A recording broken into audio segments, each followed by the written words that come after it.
Hello नमस्कार दोस्तों। भारत ने G20 मीटिंग का बहुत अच्छे से उपयोग किया। इसके माध्यम से उसने अपनी रणनीति भी साधी, लेकिन जो भारत को सबसे अधिक फायदा हुआ वह था इकोनॉमिक कॉरिडोर का बनना। भारत मिडिल ईस्ट और यूरोप के बीच बनने वाला इकोनॉमिक कॉरिडोर, जिसके माध्यम से भारत को बहुत फायदा होने वाला है और यहाँ की अर्थव्यवस्था को बहुत फायदा होगा। लेकिन इसके माध्यम से भारत ने कई सारे हितों को भी साथ लिया। पहला तो आज जानेंगे इस वीडियो में कि भारत का इस इकोनॉमिक कॉरिडोर में शामिल होने से फायदा क्या होगा। दूसरा, तुर्की ने इस इकोनॉमिक कॉरिडोर में शामिल ना होने की वजह से क्यों आपत्ति दर्ज कराई, और इटली ने अचानक से अपने आप को BRI से अलग क्यों कर लिया, जानेंगे आज की वीडियो में। तो फिर नमस्कार दोस्तों, मैं हूं सुधांशु और आप देख रहे हैं बेसिक्स की पाठशाला।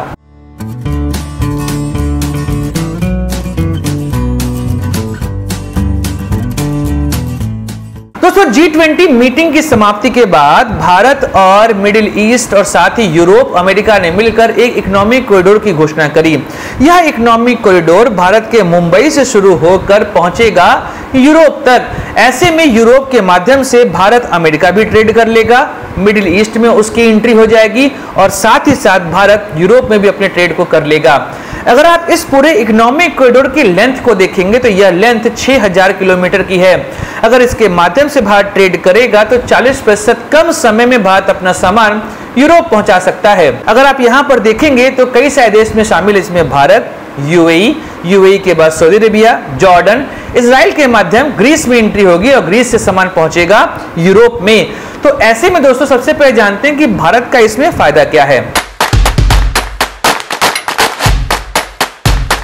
अगर आप देखेंगे तो भारत और अमेरिका इस समय सबसे अच्छे इकोनॉमिक पार्टनर बन चुके हैं। अमेरिका की कई सारी कंपनियां भारत में निवेश कर रही हैं। इसके अलावा भारत अपना मैनफोर्स अमेरिका को प्रोवाइड कर रहा है। लेकिन यहां पर सबसे बड़ा मुद्दा उभर कर आता है, वह अमेरिका भारत के माध्यम से चीन को सप्रेस करने का प्रयास कर रहा है या काउंटर करने का प्रयास कर रहा है। अगर आप देखेंगे तो चीन के विस्तारवादी नीति से उसके आसपास के कई सारे देश जो हैं परेशान चल रहे हैं। लेकिन जो यहाँ पे सबसे बड़ी समस्या आ रही है वो साउथ चाइना सी को लेकर है। जी हाँ, चाइना पूरे साउथ चाइना सी को क्लेम करता है। ऐसे में फिलीपींस, वियतनाम, कंबोडिया, इंडोनेशिया, ये सभी देश यहाँ पर विरोध करते हैं चाइना की इस साउथ चाइना सी पॉलिसी को। भारत को भी पता है कि अगर उसको अपना सामान जापान भेजना है तो ऐसे में साउथ चाइना सी का प्रभुत्व सिर्फ चीन के पास रहा तो ऐसे में भारत का यहाँ पर आर्थिक घाटा होगा। इसके अलावा चाइना और ऑस्ट्रेलिया के बीच में आर्थिक बातों को लेकर बहुत सारी समस्या यहाँ पर देखी गई हैं। तो ऐसे में अमेरिका, भारत, जापान और ऑस्ट्रेलिया ने एक ग्रुप बनाया जिसे कहते हैं हम लोग क्वाड ग्रुप। और इस क्वाड ग्रुप के माध्यम से भारत, यूएसए, जापान और ऑस्ट्रेलिया चाइना की विस्तारवाद को यहाँ पे नियंत्रित करने का प्रयास कर रहे हैं। चाइना ने कई बार क्वाड का विरोध भी किया है।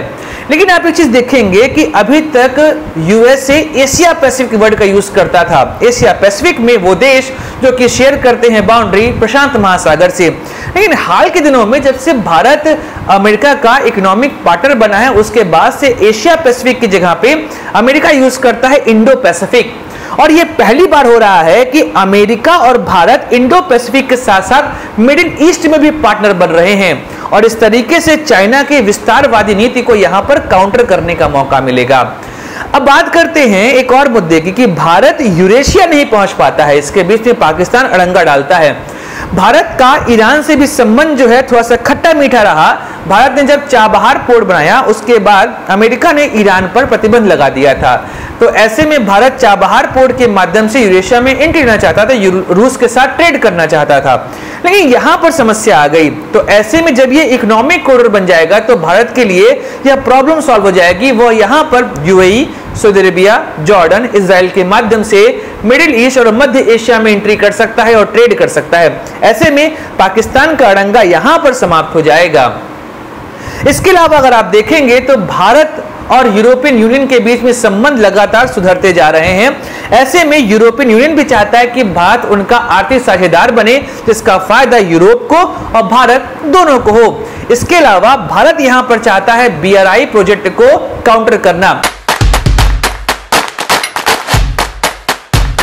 देखिए, आप समझते हैं BRI प्रोजेक्ट क्या है। देखिए, बेल्ट रोड इनिशिएटिव 2013 में चीन के राष्ट्रपति शी जिनपिंग के माध्यम से यह प्रोजेक्ट शुरू किया गया। इसका यहाँ पर प्रयोग करने वाले थे वह पूरे विश्व को एक इकोनॉमिक कॉरिडोर में बदलने की चाहत रखते हैं, जिसका दो रूट उन्होंने यहाँ पर डिसाइड किया। एक था लैंड रूट और एक था सी रूट। लैंड रूट के माध्यम से वह पुराने सिल्क रूट को यहाँ पर जीवित करना चाहते थे। इस रूट के माध्यम से चीन अपने आप को यूरोप में एंट्री देना चाहता था, और वहीं पर अगर आप सी रूट को देखेंगे तो इसके माध्यम से वह पूरे साउथ ईस्ट एशिया पर ट्रेड करना चाहता था। इस तरीके से चीन ने बेल्ट रोड इनिशिएटिव प्रोग्राम को शुरू किया।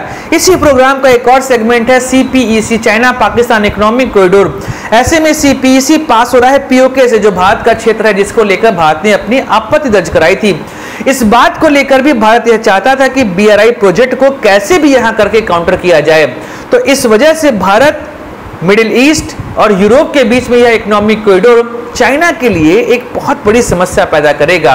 चाइना ने यहां पर अमेरिका पर हमला बोलते हुए कह दिया कि अमेरिका बोलता बहुत है, करता बहुत कम है। ऐसे वजह से अमेरिका और चाइना यहां पर आमने सामने आ चुके हैं। अमेरिका को भी पता है कि अगर चाइना को काउंटर करना है तो उसके लिए भारत की आवश्यकता पड़ेगी। ऐसे में अमेरिका इस इकोनॉमिक कॉरिडोर को अपना समर्थन जरूर देगा। तो इस वजह से यह इकोनॉमिक कॉरिडोर भारत और बाकी कंट्रीज के लिए काफी हेल्पफुल साबित होंगे। अब बात करते हैं तुर्की के मुद्दे को। जी हां, एर्दोगान ने यहां पर कह दिया कि भाई तुर्की के बिना कोई इकोनॉमिक कॉरिडोर सक्सेसफुल नहीं हो सकता, क्योंकि तुर्की एक ऐसा देश है जो यूरोप और एशिया को जोड़ रहा है। ऐसे में तुर्की को साइडलाइन करना यह सही संकेत नहीं है। अब बात करते हैं आखिर तुर्की को यहां साइडलाइन किया क्यों जा रहा है।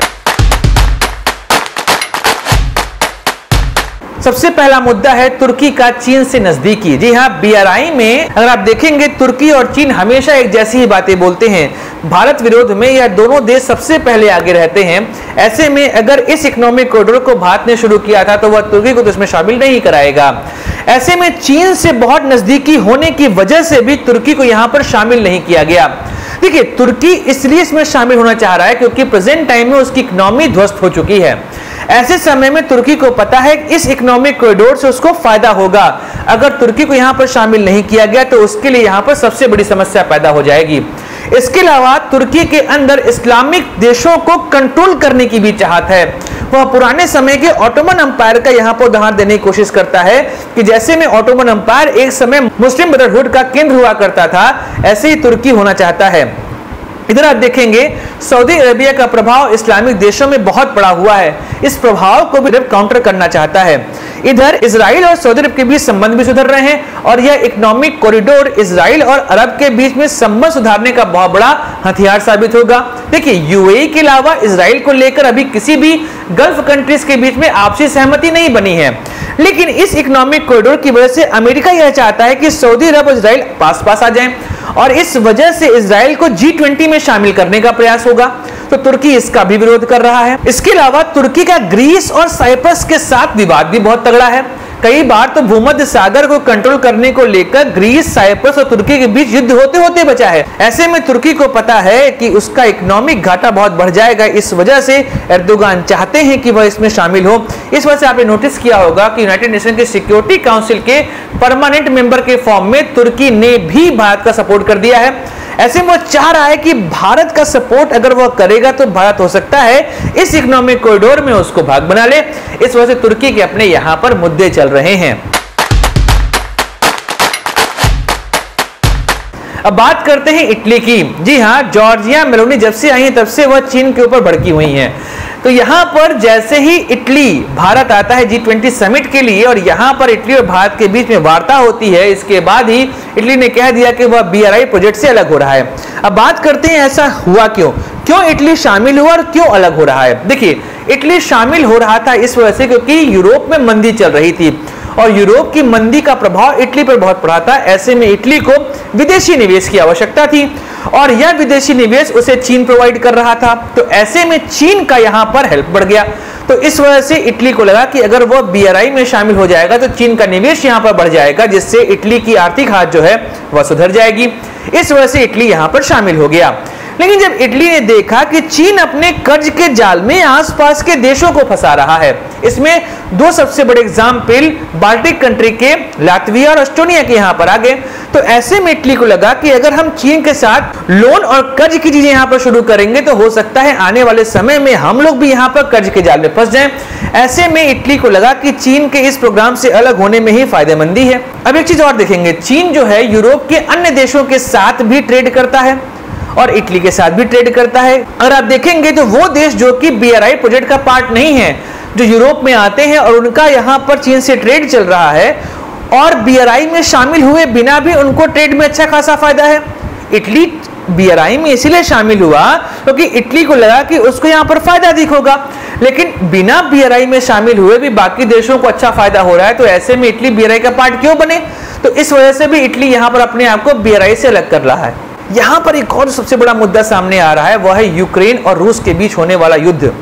चीन ने खुलकर रूस का समर्थन किया और इटली ने खुलकर यूक्रेन का समर्थन किया।